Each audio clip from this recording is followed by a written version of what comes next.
Evening once again and welcome. It's Monday, it's 8 o'clock, and it's time for the Monday Review Show. I'd like to welcome you all, as always, for joining us. If you've got any comments to make, please do so. Bottom right-hand corner of your screen, there's a little swipe across there, and you can leave your comments there, or your questions, whichever you prefer. Just a reminder that we are on Facebook, we're also on Twitter, and on YouTube. And again, my guest, as always, very welcome, Keith, and thank you very much again for joining us this evening. Delighted to be on the show. Thanks, Keith. Now, refs, and it's a big bugbear of mine, and I saw so much of it yesterday with Craig Pawson and players going down. He's not the only one, and perhaps I shouldn't single him out, but others are doing it as well. When a player goes down injured, they're running over to the player and they're treating them like babies, like it's their own son, their own 5, 6, 7-year-old son. Are you all right? Did you hurt yourself? Why do they do that? Surely the only thing they have to do is go to the player, ask him, do you need attention from your physio, your doctor? Yes or no. If he does, call them on. If he doesn't, step back and get on with the game. Yeah, I mean... Would you concur with that? Absolutely. I mean, what we're seeing at the moment is we're seeing games being interfered with by players who are initially feigning injury, and that's a major concern. But, you know, I say to referees, as a learning point, there's 22 players out there that you have to control on the field of play. When one of them goes down injured, right, be quick to recognize if that treatment is required and get the trainer on. You don't have to stand over him and ask what hurts, where it hurts. You're not the medical team. You're not the doctor. So therefore, what you have to look at is if a player has gone down with a meaty challenge that might warrant a red or a yellow card, and you may have missed it because you're at grassroots level. Yeah. What invariably could happen is whilst you're looking over that player, offering him sympathy and doing all the other things that a medic should be doing, not you, is that the other players are creating a fracas and you're not the man that's preventing it. And I think this is the key. The key is you can make a judgment from 10 yards away and determine, first of all, if the game's on, do you need to stop it? That's the question you should ask. Do I need to stop it? Yeah. Am I buying in to the feigning of an injury? If I'm faced with an injury, if it's a leg injury, what's the problem? Of course, he'll be rubbing his head. Why do you think they're doing it? Tactics. I think in the main, we see, certain clubs are using an injury period. Yeah, no. I mean, why do you think the referees are being so involved in a player's disposition? I don't know. I mean, I just honestly don't know. I mean, it seems as if they're trying to get on the side of the players all the time. Yeah. Be a Mr. Nice Guy in the hope that player, when he gets back on his feet, won't come and verbally assault the referee, maybe in an incident 2 or 3 minutes later. Yeah, they're trying to be Mr. Nice Guy. I think I think refereeing generally is at the moment is going through a phase where they're too soft. They're getting involved. They're getting involved in situations where they've no need to get involved. A quick cursory glance will tell you if the game needs to be stopped. And, quite often you then recognize that the stoppage should be as the physio is coming on. You might be saying to the physio, hey, I don't think there's much wrong here, mate. Is somebody pulling my leg? Check him. And then you should be saying, off. Get him off. If he wants treatment, get it done on the field of play. I mean, this is what Sepp Blatter in the past required. He didn't want players treating on the field of play. Okay, there was a dangerous element in that when it was a serious injury. But we know when it's a serious injury. We know, like Anthony Taylor in the Euros, how quickly he responded because the player was absolutely flat out, motionless. He and the players recognised as a problem, and he acted very quickly. Yeah, that was Ericsson, of course, who's now playing for Man United. Yeah, you don't need a lot of skill to determine how serious the injury is, but we've gone soft on it, and we're not managing it effectively. And then what we're seeing is all of a sudden the player's staying down, the physio comes on, the doctor comes on, and in the meantime, all the players are running to the technical area to get a drink and read instructions from the manager. It's completely contrary to law. Well, if ever evidence was needed, photographic evidence that it's blatant cheating, have a look at this.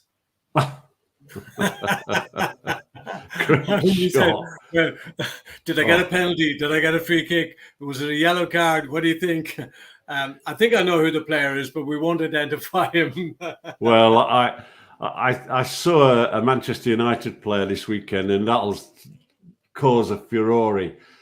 But the shouts of agony for something that had not taken place, and the look of disdain towards the referee, I'd have just ignored him. Look, referees, ignore them all because Speaking of the Man U game, I presume you're talking about Man U and Brighton in the semi-final of the FA Cup. Correct. There was one passage of play where there was a lot of hurry and scurry and players bumping into each other and banging off each other, and Craig Pawson allowed play to continue. And I thought, fantastic. Yes. Let the play go on.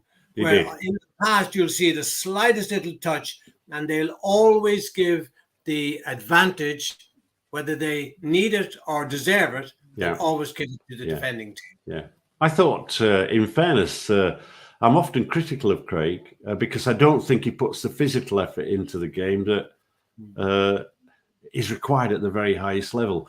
But I think in this occasion, semi-final, he's obviously refereed the final. He's been at Wembley before.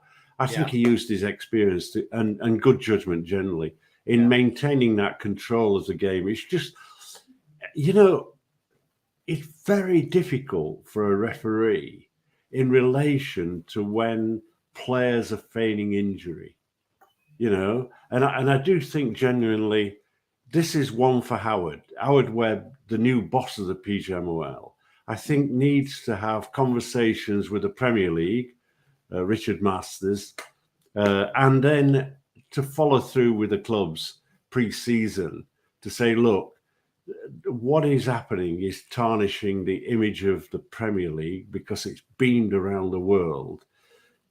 Can we have a degree of honesty about these aspects of time-consuming, using injuries or potential injuries as an excuse for a tactical stoppage? I noticed once or twice this weekend in games when the momentum was going and it was building, all of a sudden the player would go down, clearly feigning injury. And then the stoppage and the momentum and the enjoyment, if you like, of a game being played was tarnished and ruined a little bit. I think that we're getting a little bit better on VAR, where the threshold of when VAR is required seems to have been changed a little, and not the VAR and the press of a button coming in on every decision, trying to re-referee the game from Stockley Park. So I think Howard's influences are beginning to pay dividends in that area. Good. There's as you obviously know, and I know, when a player goes off the field, if he rolls off the field, you play on. You get on with the game. One game, I can't remember what it was, where the player was clearly off the field, had been tackled on the goal line, just outside the upright, and went off the field and was lying there. But the referee held up the game while the player was receiving attention.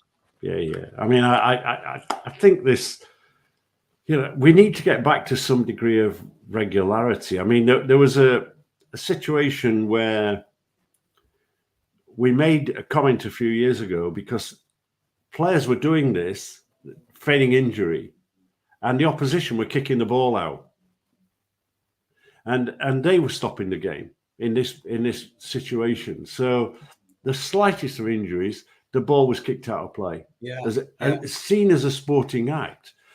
And in fairness, the Premier League intervened, and we had discussions, and they're saying, look, this is spoiling the momentum. We're getting a lot of negative comments from people around the world. Can we take it that the referee is the person that stops the game and not the players? Just get on with the game and make that judgment. And I think that was a very sound sort of action by the Premier League. And I think we just need to get this back into the scenario of multi-ball system. And even if the ball is kicked out of play, you know, it should restart quickly enough with a throw-in. Why are they waiting for that player to be attended to because he's half dead? I mean, it's just ridiculous. I saw another incident recently where a player was tying his lace. Oh, yeah. The referee didn't restart the game until his lace was tied. Yeah. I mean, that's not worthy of a stoppage of play. No. He doesn't have to wait till the guy ties his lace. I think that what we're seeing here is a number of situations where you can understand why the average amount of actual playing time, something that we've discussed regularly, is on the decline. I mean, because of these actions by players, who it's almost like the baker, if you like, saying, "I'm not turning in today. I'm not making any bread rolls. I'm going to fall over and park the car up and have a nice day fishing somewhere, doing something else." I mean, this is a job of work for these guys, and they've been paid huge sums of money to entertain. And at the elite level, what the crowd want, what the fans want, what everybody watching home is as much actual playing time as humanly possible. And I think that there are interventions in the game now where there's open cheating by players, either trying to get their opponents cautioned or sent off, rolling in agony, looking at disdain at the referee on every decision. And I don't know what it is with some of our referees. Some of our referees are not there at the start. They come in the second half, and then all of a sudden we get a plethora of yellow cards that have no impact on the management of the game whatsoever. And so I generally think this is something where the referees need to toughen up. You know, this I've being told to be that, Keith, because I'm also seeing the fourth official now getting barracked and hassled and verbally abused on the touchline by managers, coaches, call them what you like, the guys in charge, coming out of their technical area, which they're not supposed to do. Yeah. But they are doing it, and they're actually standing on the touchline now, which is supposed to be a meter. The technical area is supposed to be a meter back from the touchline, but they're actually out, and not only straight out, but sometimes like Jose Mourinho. One time he was 20 meters down the line. Yeah, well, I mean, I saw one manager last week standing on that gap area between the touchline, that meter between the touchline, a yard, and the edge of the technical area. He just wasn't in the area. Yeah, I think that, you know, sometimes there appears to be a worry at the PGMOL that we don't want to be pedantic on these things. But you know, I think the law is there. The technical area is drawn for a specific purpose. And those people in it have got to understand. Somebody needs to tell the managers and coaching staff that the fourth official has a role to play, and he needs his eyes on the game to act if a referee fails to see an incident. It can be consulted. It can come in on the mic system that he's got to advise the referee of an incident, particularly around the technical area where offences do take place. Yeah. So, I mean, I saw a guy at the weekend, a grassroots game, it was interesting because there was a grassroots game, ours, if you like, the team that I'm president of, and give him a mention, Penistone Church FC, and there was also a rugby game. And at half time, I went to watch the rugby. This was rugby league. The players were calling the referee Sir. They were calling him Sir. Sir, is this where I need to throw in the ball? And I'm thinking, wow, I'd seen in the first half of this game, the assistant manager, coach, clearly unhappy with an assistant referee's decision. And the assistant referee, in credit to him, flagged. The referee came across. There was a very short conversation. Out popped the red card. Off. Shortly afterwards, and the manager clearly thought, well, he's done it, so that's his quota for the day. The manager then clearly says something that's untoward.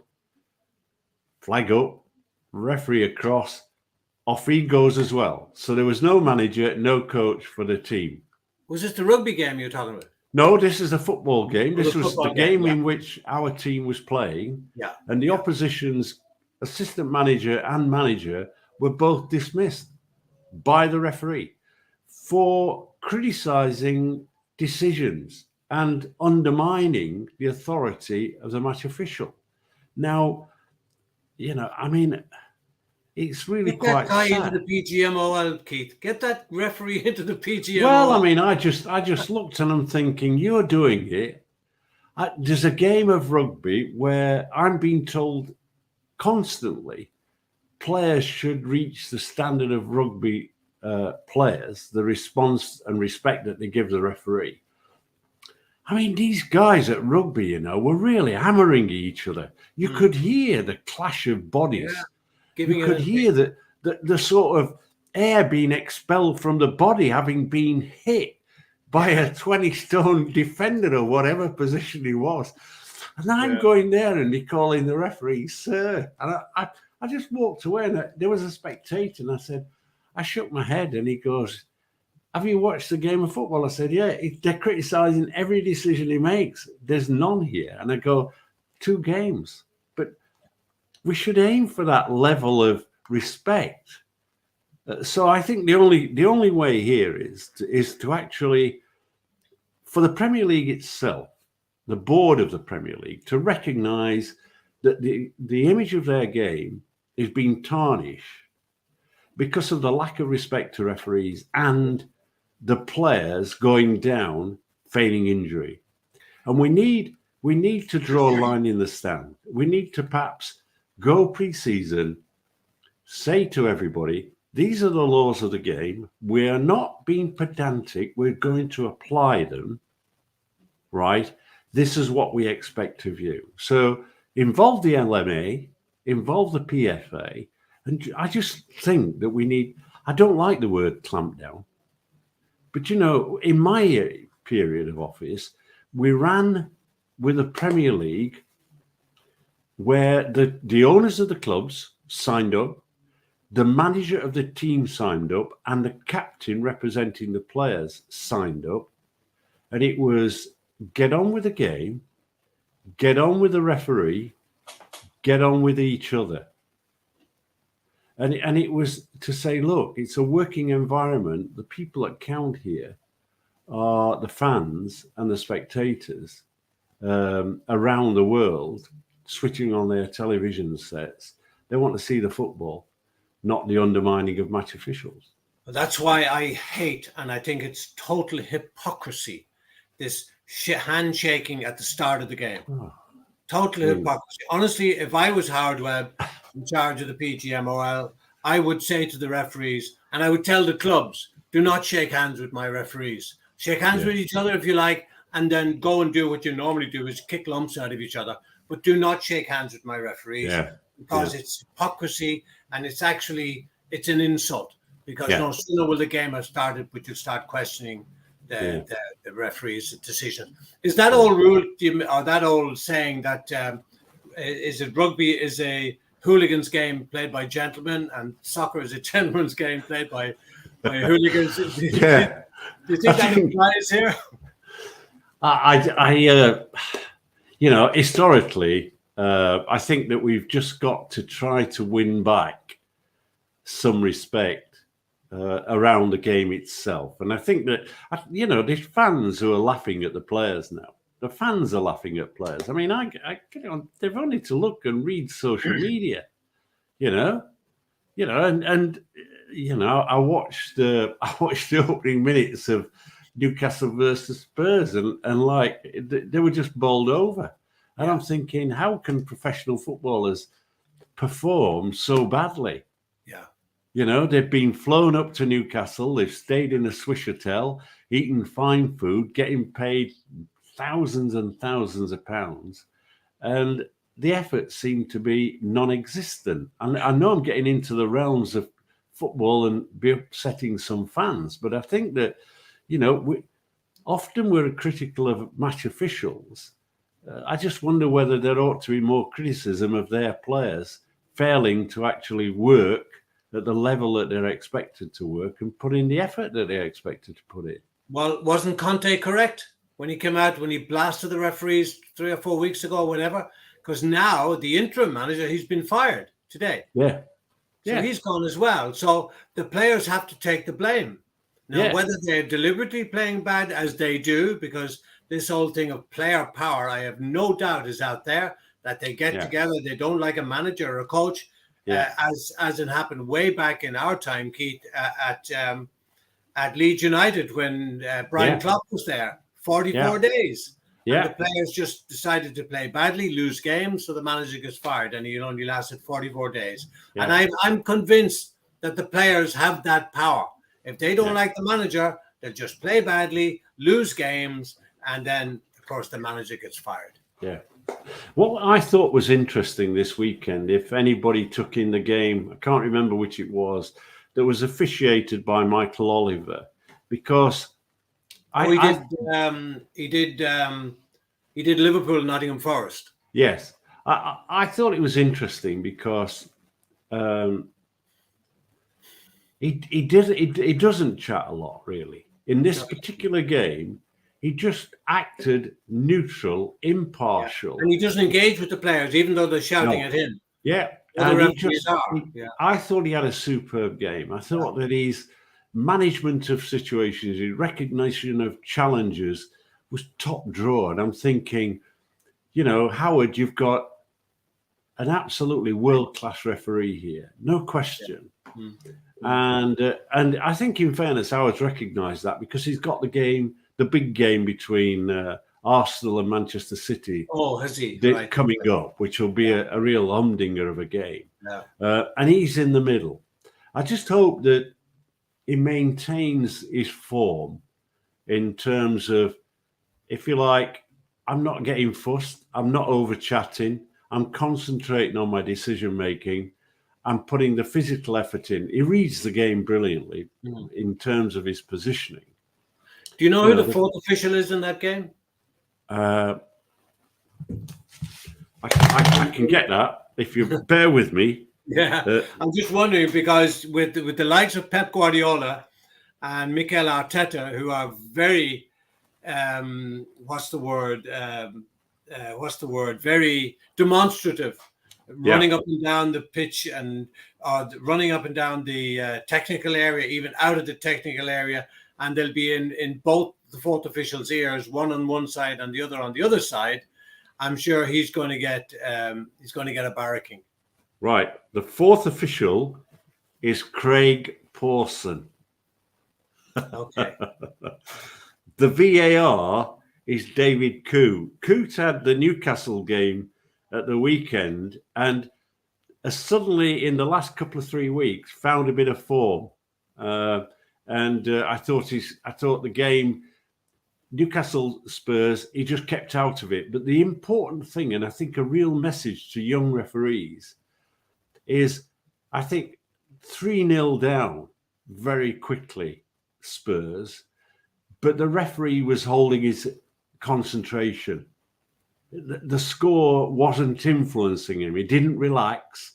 In fact, he probably went up a gear, maintaining his concentration and influence on the game. And I think that's so important, because sometimes I see young referees coming through and I watch junior games and they go to 4-0 and he thinks that's it. You know, there's another 50 minutes of the game to go.